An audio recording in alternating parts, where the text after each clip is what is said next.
Metre আর display কি সমস্যা?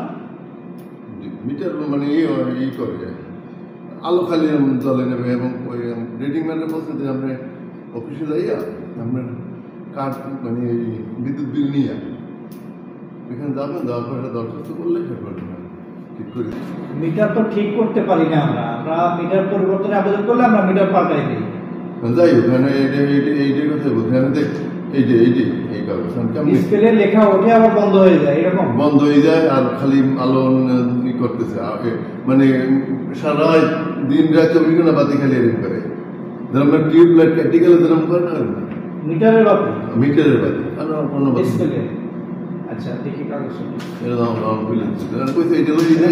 Metre পরিবর্তনের কাজগুলো এখানে হয় না। হ্যাঁ কোথায়?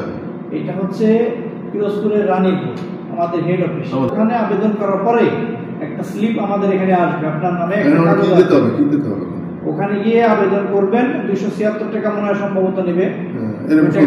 আবেদন দিলে আমরা সপ্তাহখানেকের ভিতরে মিটারটা পরিবর্তন করে দিয়ে আসবো। আচ্ছা এটা করে জমা দিয়ে দিলে আর কি আমার বলে যে কাউখালি আপনি জমা দিলে হবে না, এটা পিরোজপুরে জমা দিতে হবে। এখানে অর্থনৈতিক লেনদেনের কোনো অসুবিধা তৈরি হয়নি। আচ্ছা ঠিক আছে। আবার আসসালামু আলাইকুম।